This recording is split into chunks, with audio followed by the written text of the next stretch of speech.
peu ardu de réunir autant de monde. Je sais qu'en France, il y a souvent des débats pendant la campagne électorale où les salles étaient beaucoup plus clairsemées que celle-ci ne l'est aujourd'hui. Voilà, donc je voulais remercier vraiment très sincèrement ceux qui m'ont invité, c'est-à-dire l'Institut français de Marrakech et son directeur Christophe Pomès, grâce à qui je suis là ce soir. Et puis je voudrais aussi, bien sûr, remercier HEM, c'est-à-dire la Haute École de Management de Marrakech, qui fait partie de HEM, le groupe HEM, qui compte 6 établissements au Maroc de cette école qui prend du galon sans arrêt et qui forme les futurs managers marocains. Donc voilà. Chers étudiants, mesdames, messieurs, bonsoir. Au nom de la direction et de toute l'équipe de HEM, en particulier HEM Marrakech, je suis très heureuse de vous retrouver ce soir, aussi nombreux, en compagnie de nos très honorables intervenants, et vous souhaite à toutes et à tous la bienvenue. 1988-2018. 30 ans que HEM est né. 3 décennies de formation, d'expérience, de convictions fortes, d'engagement, d'innovation, de débat, de citoyenneté et bien plus encore. En somme, 3 décennies de passion. Et quoi de mieux que de fêter, entre autres activités, l'anniversaire de notre établissement sous le signe de la circulation des idées, autour d'une thématique forte telle que l'imagination au pouvoir. En effet, en tant que business school, première business school privée du Maroc, HEM a toujours eu coutume d'organiser au sein de tous ses campus à travers le Maroc un certain nombre de conférences, de rencontres, autour de sujets divers qui n'ont pas forcément trait directement au management, mais qui peuvent également être d'ordre culturel, économique, philosophique, sociopolitique, ou encore au carrefour de tout cela, comme dans la thématique de ce soir. L'objectif est de célébrer la circulation des idées entre les pays et les cultures, les disciplines et les générations. Chaque année, la Nuit des idées est ainsi une invitation à découvrir l'actualité des savoirs, à écouter ceux qui font avancer les idées dans tous les domaines, à échanger sur les grands enjeux de notre temps. Parce que la pensée traverse les frontières, toutes les formes sont bienvenues, que ce soit des conférences, pièces de théâtre, des performances, des projections, des concerts ou des débats d'idées. Les lieux les plus prestigieux comme les plus inattendus sont conviés à se joindre à la fête en proposant leur interprétation originale du thème proposé chaque année.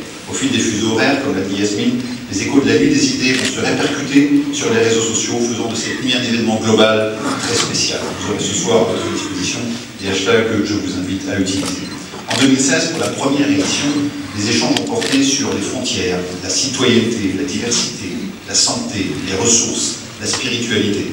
Autant de questions qui ont fait l'objet de dialogues entre des personnalités françaises et étrangères de premier plan. Des intellectuels, des artistes, des responsables internationaux se sont interrogés sur le passage du monde d'aujourd'hui au monde de demain.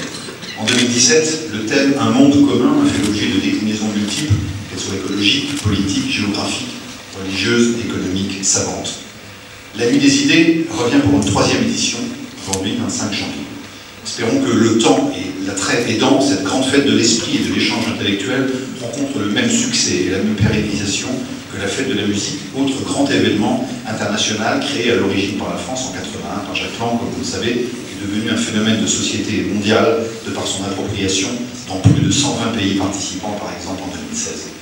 Pour ce nouvel épisode de partage des idées et de la pensée, la Nuit des idées s'invite dans une 50aine de pays cette année, avec l'organisation simultanée de 160 rencontres et débats sur les 5 continents, comme l'a rappelé l'administratrice générale du groupe HEM. Des spécialistes, des chercheurs, des écrivains y questionnent le monde et notre avenir. Près de 200 000 personnes seront réunies. Pour cette 3e édition, nous sommes très heureux que la Nuit des idées trouve son ancrage à Marrakech, avec la déclinaison spécifique des RACA qui vous a été présentée à l'introduction. Et encore une fois, je tiens à remercier HEM et leur souhaiter un très heureux et très bonne 3e anniversaire.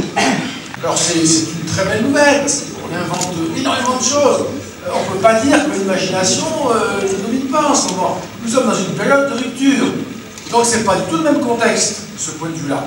Ça, c'était ma première remarque conclusive. Ma deuxième remarque conclusive pour cette intervention primaire, l'imagination, il faut aussi, moi ça me fait un peu mal au cœur de dire ça, je suis par ailleurs directeur d'une fondation pour l'innovation politique, j'adore l'innovation, j'adore essayer d'avoir l'imagination, etc. mais je me dois de dire qu'il faut aussi réguler l'imagination, il faut la contenir, il ne faut pas à tout prix considérer qu'elle est en soi, à elle-même, à tous les coups de qualité. Je termine sur un exemple qui a déjà été cité d'ailleurs, mais une quantité n'a pas déjà été dit.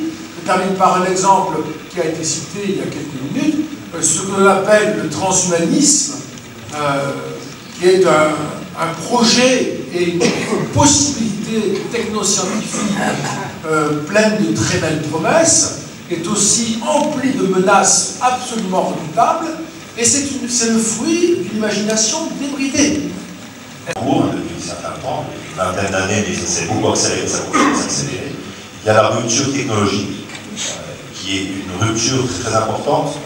Alors, on a vu ces résultats très positifs dans le monde occidental, dans le monde développé de façon plus générale, pas encore assez chez les pays pauvres. Et à mon sens, c'est pas le même genre de réponse ou d'utilisation. Là où il faut être imaginatif, c'est qu'on doit trouver des réponses à nos besoins grâce à ces ruptures technologiques. Technologie de l'information, je pense à un domaine en particulier. Le Maroc en a besoin, mais toute l'Afrique et tous les pays pauvres, c'est l'éducation.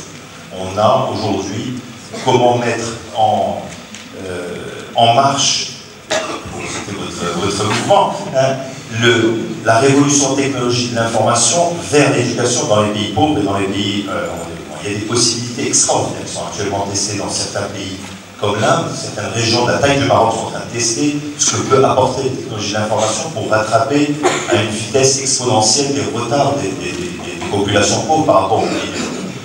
Et ça, c'est quelque chose sur lequel moi j'essaye vraiment de m'interroger sur les technologies de l'information. Je vais continuer là-dessus.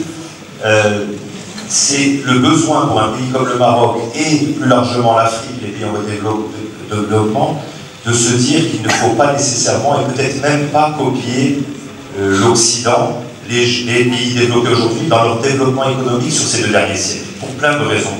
D'abord parce qu'eux ne nous laisseront pas, il faut dire les choses comme elles sont, mais aussi parce que certaines ruptures technologiques permettent de faire les choses autrement.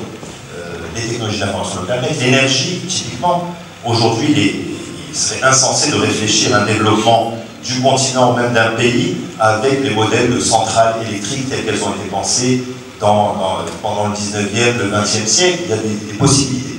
Je voudrais tout simplement réagir à ce qui a été dit sur un peu cette grande marche d'humanité qui s'appelle l'Occident. Certainement la plus importante, celle qui, à mon sens, a énormément apporté à l'humanité, a réduit les souffrances. Et pour ma part, la modernité, ou la grammaire de la modernité, demeure occidentale. Or, il est peut-être aussi important pour l'Occident et pour l'occidental de se voir dans le miroir. Je pense qu'il a à gagner à se voir, et surtout dans cette phase de bouleversement de l'hierarchie. Peut-être, sous peu, l'Occident perdra de son intérieur économique et partant politique et culturel. Et quelque part, nous sommes embarqués. Nous sommes quelque part un peu le continent. Il me semble, lors de ce débat, il faut qu'on apprenne à se connaître et à s'entendre. Ceci dit, quand on m'a invité donc pour réfléchir sur la problématique de l'imagination du pouvoir, je m'étais surpris à réfléchir sur le pouvoir. Ce qui m'a le plus humilié, c'était la problématique du pouvoir. Et paradoxalement, moi, au journal Le Monde aujourd'hui, la problématique qui revient en premier, c'est la liberté, c'est l'imagination. Car chez nous, chez moi, le problème n'a pas été encore réglé. Pas encore, finalement, les garde-fous, tout simplement, qui pourraient prémunir contre les excès. Occidental, peut-être, avec pratiquement un jour, qui s'est fait depuis les Lumières et après, a un peu, finalement, planté le décor, a mis donc des garde-fous. Là où je suis, je pose des questions. Parce qu'en fin de compte, l'imagination du pouvoir, d'abord le pouvoir m'interpelle. Le pouvoir est neutre. Tout dépend de ce qu'on va faire du pouvoir. Le pouvoir, certes, depuis Aristote, une certaine vertu était donc assimilée à l'exercice du pouvoir. Avec Machiavel, le pouvoir est perçu pour ce qu'il est. L'imagination est neutre aussi. L'imagination est neutre, elle peut être mauvaise aussi. Le goulag, c'est aussi l'expression de l'imagination. Le four crématoire, c'est aussi l'expression de l'imagination. Donc, quelque part, il faudra tout simplement se poser la question sur le pouvoir, sur l'imagination. Au cours de la discussion, dans 5 minutes, on est en train de nous rapprocher peut-être de votre convergence. Simplement parce que je suis un peu un enfant de mai 68, petite remarque, et après je ferai cette insiste. Il me semble ainsi qu'il y a quelque chose à retirer de l'esposophie, notamment que la question du pouvoir n'est pas simplement limitée au pouvoir politique. Justement, il y avait un élan d'examen, disons, de scruter un peu les manifestations du pouvoir à tous niveaux, par exemple, dans l'évolution de genre, de sexe. Par exemple, la critique du patriarcat, vous avez vu que la France a démarré, s'est renforcée par les 68. Et deuxièmement, que l'imagination, c'était aussi interroger toutes les modalités de rapport humain, c'est ça qui était intéressant. Je ferme cette insiste simplement pour dire pour moi, parce que je parle du pouvoir, ce n'est pas pour son du pouvoir politique, c'est pour son de tous les pouvoirs. Alors, la deuxième petite remarque liminaire, c'est que je crois qu'il y a déjà quelque chose qui est en train de s'avancer, en tout cas en écoutant M. Laflage-Chaoui, c'est qu'il y a aujourd'hui une sorte de, disons, de contribution à la mondialisation qui est en train d'émerger qui est, je dirais, une tentative par plusieurs biais, y compris contradictoires, dans les pays du Sud, au sein de chaque société, mais aussi entre les sociétés, pour aussi de contribuer à disons, de manière universaliste à la mondialisation. C'est ça qui est en train de se manifester, y compris ce soir en nous. Et alors, moi je prendrais mon nom, qui est celui des droits de l'homme, pour dire que dans cette mondialisation, première, elle a déjà été posée, on pourrait y revenir, c'est cette question de comment arriver à la modernité politique. Je préfère ce terme que le terme de démocratie. Ce qui compris les démocraties est très détaillé que ça. Comme cela a été dit, la modernité politique occidentale et occidentale, indubitablement, et que nous devons, au moins, emprunter des choses, peut-être projeter des choses, peut-être améliorer des choses. Et que ce processus historique a pris en Occident des siècles, c'est la Renaissance qui démarre avec des passages par les Lumières, la Révolution protestante, la colonisation, l'esclavage et la sortie de l'esclavage, et que nous devons, dans les pays du Sud, faire aboutir à cette modernité politique en quelques décennies. Nous devons le faire. Nous sommes interpellés pour le faire. Et nous devons le faire, et on est en train d'essayer. À quel niveau, comment, etc. C'est un débat international. Mais tous les pays du monde du Sud sont en train d'essayer d'aboutir. Georges Weah, qui vient d'être élu, est confronté à cette question. Et tous les pays du Sud, mais pas qu'en Afrique, mais pas seulement en Afrique, sont confrontés à cette question. Comment arriver à cette modernité politique occidentale en peu de temps, parce qu'on ne peut pas se permettre ce passage historique. Un.